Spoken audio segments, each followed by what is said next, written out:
आप सभी का बहुत बहुत स्वागत है। अभी भी भारतीय जनता पार्टी की कार्य समिति की जो बैठक संपन्न हुई, इस बैठक का समापन आदरणीय प्रधानमंत्री जी के बहुत ही प्रेरक उद्बोधन से हुआ। और मैं ऐसा मानता हूं कि प्रधानमंत्री जी का उद्बोधन ये प्रेरक भी था, दिशा दर्शक भी था और भविष्य की राह दिखाने वाला था।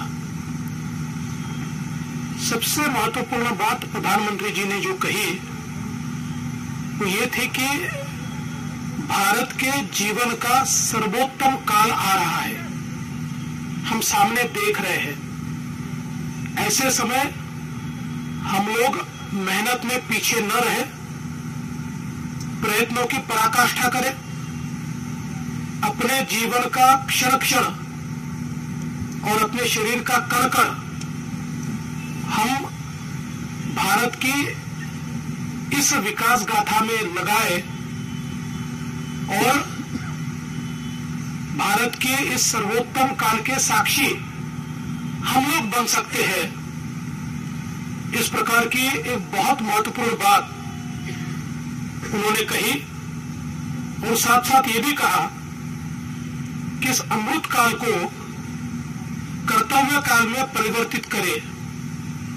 तभी हम अपने देश को तेजी के साथ आगे ले जा सकते हैं। आदरणीय प्रधानमंत्री जी ने एक प्रकार से ये बताया कि भारतीय जनता पार्टी अब केवल राजनीतिक आंदोलन भर नहीं है, तो उसका रूपांतरण एक सामाजिक आंदोलन में हुआ है, जो समाज के सामाजिक आर्थिक परिवर्तन के लिए काम करने वाला, कार्य करने वाला उपकरण इस रूप से आज कार्य कर रही है। और उसी अनुरूप हमारे कार्यकर्ताओं ने भी काम करना चाहिए। साथ ही में उन्होंने कुछ कार्यक्रम भी हम लोगों को विशेष रूप से करने को कहा, जिसमें भारतीय जनता पार्टी के मोर्चों के कार्यक्रम ये बॉर्डर विलेजेस में हो, बॉर्डर विलेजेस के साथ हमारा संपर्क ज्यादा बने, उनका मेन स्ट्रीमिंग ये हम लोग कर पाए और वहां पर हमारी एक्टिविटी बढ़े, ताकि हमारा संपर्क सूत्र भी वहां बने और हमारी विकास की योजनाएं भी बॉर्डर विलेजेस तक पहुंचे। उसी प्रकार से आकांक्षी जिलों के विकास में भारतीय जनता पार्टी के कार्यकर्ताओं की भूमिका हो। जहां पर हम लोग अगर माल न्यूट्रिशन से लड़ाई कर रहे हैं, तो क्यों ना भारतीय जनता पार्टी के कार्यकर्ता भी अपने ओर से वहां पर कोई ना कोई ऐसा कार्य चलाए कि जहां से न्यूट्रिशन मिशन को एक मदद हो। आकांक्षी जिलों में जो कार्य चल रहे हैं वो कार्य गति से हो, इस पर हम लोग ध्यान दें। उसमें कहीं कहीं गड़बड़ नहीं हो रही है, इसकी ओर हम ध्यान दें। ये बात भी उन्होंने हम सभी को बताई है। इसके साथ साथ एक भारत श्रेष्ठ भारत इस संकल्प को दोहराते हुए हमारे सारे राज्य एक दूसरे के साथ समन्वय करें, एक दूसरे के भाषा को, कल्चर को हम किस प्रकार से अपनाएं, किस प्रकार से उसके साथ हम लोग एक भावनात्मक रूप से जुड़े, इसके भी कार्यक्रम हो। जिस प्रकार से काशी में तमिल संगमम हुआ, उसी प्रकार से हम लोग अलग अलग भाषाओं को साथ में लेकर इस भारत को एक भारत के रूप में कैसे तैयार करें, ये भी बात उन्होंने हम सबके सामने रखी। एक बहुत महत्वपूर्ण बात उन्होंने कही कि आज जैसे हमने बेटी बचाओ बेटी पढ़ाओ के माध्यम से विशेष रूप से जेंडर डिस्पैरिटी को दूर करने का प्रयास किया और जिस प्रकार से उस बेटी को बचाने की कोशिश की जो बेटी समाज की कुरीतियों के कारण गर्भ में ही मारी जा रही थी, उन्होंने कहा इसी प्रकार से आज हमारी धरती माता की पुकार को भी हमें सुनना है। जिस प्रकार से हम लोग केमिकल्स का, फर्टिलाइजर्स का अनन्वित उपयोग करते हुए हमारी धरती माता को प्रदूषित कर रहे हैं, जिस प्रकार से आज इस प्रदूषण के कारण क्लाइमेट चेंज की विभीषिकाओं से, जलवायु परिवर्तन की विभीषिकाओं से हमें जूझना पड़ रहा है, हमको धरती माता की पुकार सुननी होगी और धरती माता की इस पुकार को सुनते हुए चाहे वो प्राकृतिक खेती हो या एनर्जी ट्रांजिशन हो, इन सारे विषयों के ऊपर भारतीय जनता पार्टी को सरकार के साथ कदम से कदम मिलाकर चलना होगा और इसमें हम किसानों को किस प्रकार से प्रेरित कर पाए, किस प्रकार से उनको मदद कर पाए, इसको एक मिशन के रूप में हम कैसे ले पाए ताकि जलवायु परिवर्तन में और उसके खेती किसानी पर होने वाले परिणाम और उससे धरती माता पर होने वाले परिणाम, इसको हम कैसे दूर करें, इसके ऊपर भी हम लोग कार्य करें। आदरणीय प्रधानमंत्री जी ने ये भी कहा कि विशेष रूप से हम लोग 18 से 25 इस आयु की जो हमारी तरुणाई है, इस तरुणाई ने भारत के राजनीतिक इतिहास को देखा नहीं है। उन्हें पता नहीं है कि भारत में पिछली सरकारों में किस प्रकार से अनाचार, दुराचार और भ्रष्टाचार देखा गया, किस प्रकार का कुशासन था और कहां भारत आज चलते हुए आया है और किस प्रकार से हम सुशासन की ओर जा रहे हैं। इसलिए 18 से 25 इस आयु के जो हमारे युवा है, इनमें भी जागृति तैयार करना, इनको भी लोकतंत्र के मूल्यों के साथ जोड़ने की कोशिश करना और साथ साथ किस प्रकार से के कुशासन से हम सुशासन की ओर आए हैं, ये बताकर उनको सुशासन के साथ जोड़ना और सुशासन का महत्व क्या है, सुशासन से देश कैसे परिवर्तित होता है, ये सारी बातें उन तक पहुंचाने का काम भी भारतीय जनता पार्टी को आने वाले दिनों में करना है। साथ साथ भारतीय जनता पार्टी भाजपा जोड़ो अभियान चलाएगी, जिसमें सभी लोगों को भारतीय जनता पार्टी के साथ जोड़ने का प्रयास हम करेंगे। और प्रधानमंत्री जी ने एक बात बहुत स्पष्टता से बताई कि हम लोगों को संवेदनशीलता के साथ समाज के सभी अंगों के साथ अपना रिश्ता जोड़ना है।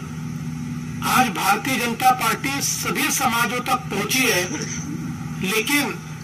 कहीं पर अगर कोई कमी है तो उसको भी दूर करना होगा। और साथ साथ ये भी संदेशा उन्होंने दिया कि ये सारी चीजें करते हुए केवल वोट की चिंता मत कीजिए,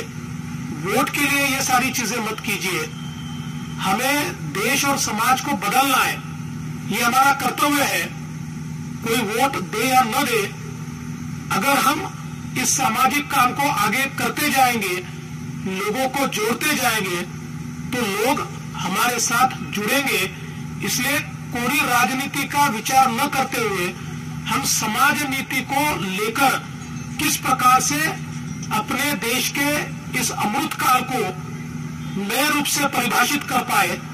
इसकी ओर भारतीय जनता पार्टी ज्यादा ध्यान दें। एक और चीज प्रधानमंत्री जी ने भारतीय जनता पार्टी के हम सभी को बताई है कि भारतीय जनता पार्टी एक ऐसी पार्टी है जिसमें बड़े पैमाने पर सदस्यता होती है और एक लोकतांत्रिक प्रक्रिया से यहां सभी का चयन होता है, लेकिन हम लोग इन सदस्यों का सम्मेलन नहीं करते और इसलिए उन्होंने भारतीय जनता पार्टी को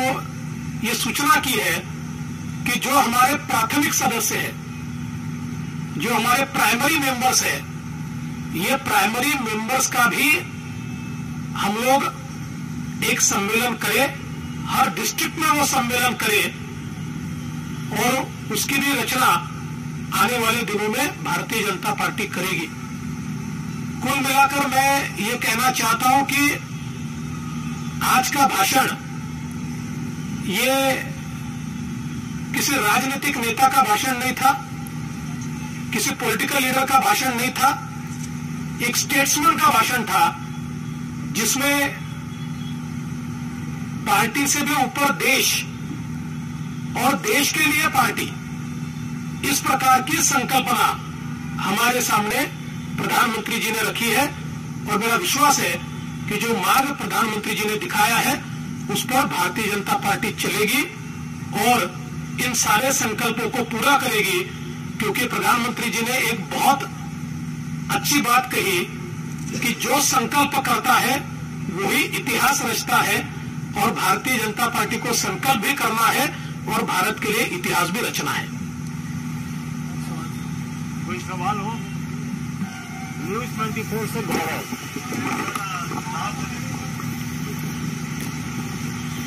सर, लगभग 1 घंटे का जैसा कि आपने बताया उनका भाषण था। 9 राज्यों में चुनाव है, फिर अगले साल फाइनल है, इसको लेकर कुछ उन्होंने कहा चुनाव की तैयारियों में जुड़ने के लिए? देखिए, सब लोगों को यही लगता था कि चूंकि सामने चुनाव है तो ये भाषण चुनाव का होगा, इसलिए मैंने स्पष्ट रूप से कहा ये राजनेता का भाषण नहीं था, स्टेट्समैन का भाषण था और इसलिए चुनाव को लेकर कोई बहुत बड़ी बात उन्होंने अपने भाषण में नहीं कही। हाँ, ये जरूर कहा कि भारतीय जनता पार्टी को मजबूत कीजिए और हर जगह पर भारतीय जनता पार्टी पहुंचे, ये प्रयास कीजिए। विकास चंद्रा, न्यू रिलेशन, बोलिए। पार्टी की बैठक हुई, बैठक में क्या प्रधानमंत्री नरेंद्र मोदी ने सिर्फ जो आपने कहा कि स्टेट्समैन की तरह उन्होंने बात कही, संगठन को लेकर क्योंकि क्या कुछ उन्होंने बातें कही, क्योंकि जिस तरीके से आगे चुनाव है और तमाम सारी चुनौती है उसको लेकर? देखिए, ये पूरी बातें संगठन के लिए ही थी। भारतीय जनता पार्टी किस प्रकार से अपने संगठन को देश के विकास के इस अमृत काल में जोड़े। मैं फिर एक बार कहना चाहता हूं, उन्होंने बहुत एक ऐसी बात कही है कि ऐसा काल जो अभी आता हुआ दिखाई पड़ रहा है, ये शायद अगर हम लोग इस काल को अगर हमारी विकास यात्रा में परिवर्तित नहीं कर पाए तो हम पीछे छूट जाएंगे। इसलिए अब भारतीय जनता पार्टी अपनी पूरी ताकत इस अमृत काल को विकास काल में परिवर्तित करने में लगाए। स्मृति का रामचंद्रन, हिंदुस्तान टाइम्स।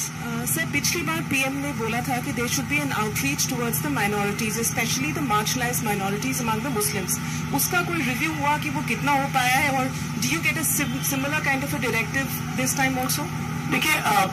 जो पिछले बार कहा था उसका एक कार्यक्रम भी भारतीय जनता पार्टी ने तैयार किया और प्रधानमंत्री जी हमेशा कहते हैं कि जब तक समाज के मार्जिनलाइज्ड लोग जो है वो किसी भी समाज के हो उनको मुख्य धारा में नहीं लाएंगे तब तक देश की विकास यात्रा अधूरी होगी और भारतीय जनता पार्टी लगातार ये प्रयास भी कर रहा है। विकास भदौरिया, एबीपी। सर, आपने कहा प्रधानमंत्री जी ने बोला कि धरती माँ की पुकार सुनना भी जरूरी है। उन्होंने किस कंटेक्स्ट में ये बोला, क्या कोई एग्जाम्पल दिया अपने भाषण के दौरान? जी देखिए, उन्होंने ये कहा कि जिस समय हमारे यहाँ पर एक जेंडर डिस्पैरिटी तैयार हुई थी उस समय हम लोग ये कहते थे कि जो पेट में बच्चियां हैं उनकी पुकार सुनिए, उनको जन्म लेना है, उनको इस धरती पर कुछ करना है, वो जैसी पुकार हम लोगों ने सुनी, आज उसी प्रकार की एक पुकार धरती माता कर रही है कि मैंने आपको सब दिया, मैंने आपको पेड़ दिए, मैंने आपको अनाज दिया, लेकिन आज मेरे साथ जो व्यवहार हो रहा है, ये व्यवहार एक प्रकार से विनाश की ओर ले जा रहा है, और ये धरती माता की जो पुकार है, इसको हमको सुनना होगा।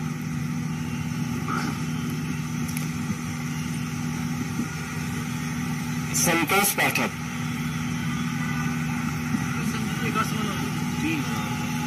देवेंद्र जी, आपने कहा कि कार्यकारिणी की बैठक में प्रधानमंत्री जी ने कहा कि संवेदनशीलता के साथ समाज के सारे तबकों के साथ रिश्ता कायम करना है, तो क्या कुछ खास तबकों का उन्होंने नाम भी लिया, जिक्र भी किया? नहीं, देखिए, समाज के सभी तबकों का अर्थ ये होता है कि सारे के सारे, उसमें पर्टिकुलर ये तबका या वो तबका नहीं, समाज के जितने पिछड़े हैं, ये सभी को हम लोग किस प्रकार से मुख्य धारा में ला पाए, इसका प्रयास हमको करना है।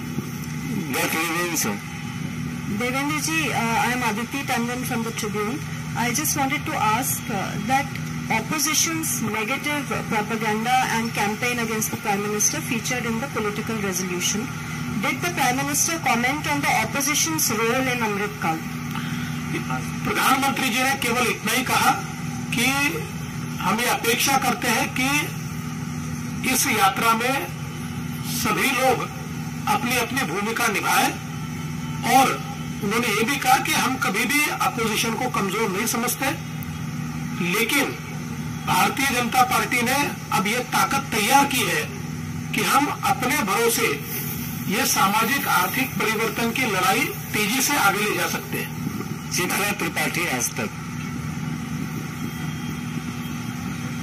देवेंद्र जी, मेरा सवाल ये है कि प्रधानमंत्री की ओर से ये भी कहा गया कि चुनाव में सिर्फ 400 दिन तकरीबन बाकी है, ऐसे में सभी समाज के तबकों तक जाएं, और क्या पसमानदा और बोरा मुसलमानों का भी जिक्र करते हुए स्पेसिफिक ये कहा गया कि वो आपको वोट करे या ना करे, लेकिन उनका साथ और उन पर विश्वास जमाने की पूरी कोशिश बीजेपी के कार्यकर्ताओं की ओर से की जानी चाहिए। देखिए, ये जरूर प्रधानमंत्री जी ने कहा कि चुनाव में 400 दिन है, तो हमारे इस कार्यकाल की सेवा के लिए हमारे पास 400 दिन शेष है। ये 400 दिन हम मतदाताओं की पूरी सेवा करें। उन्होंने स्पेसिफिक ये समाज या वो समाज ऐसा न कहते हुए सारे समाज, जितने मार्जिनलाइज समाज है, सबका उल्लेख किया है। मुझे ठाकुर देवेंद्र जी, आपने कहा कि 18 से 25 आयु वर्ग वाले हुए हैं, प्रधानमंत्री ने कहा उन्होंने देखा नहीं पीछे जो भी अच्छी बुरी बातें जो भी रही हैं, तो क्या वो जो नेगेटिविटी था उसके बारे में बताने कि हम कैसे अच्छे शासन की तरफ जा रहे हैं, तो उसको बोले क्या स्पेसिफिक क्या था वो चीज? देखिए, बहुत स्पष्ट रूप से ये बात ऐसी है कि ये जो 18 से 25 के जो लोग हैं, इन्होंने पुराने सरकारों में जो कुशासन चला उसको उन्होंने देखा नहीं है, क्योंकि समझ लीजिए 2013-14 में उनकी उम्र 10 साल की 12 साल की रही होगी, तो सुशासन और कुशासन का अंतर क्या है? जब हम लोकतंत्र में काम करते हैं तो लोकतंत्र में सुशासन से किस प्रकार से प्रगति होती है, इसका एक कंपैरेटिव इस प्रकार का एनालिसिस करते हुए अगर हम उनके पास जाएंगे तो उनका लोकतंत्र में विश्वास भी बढ़ेगा, और साथ साथ कुशासन और सुशासन का अंतर भी उनको समझेगा। थैंक यू, बहुत बहुत धन्यवाद।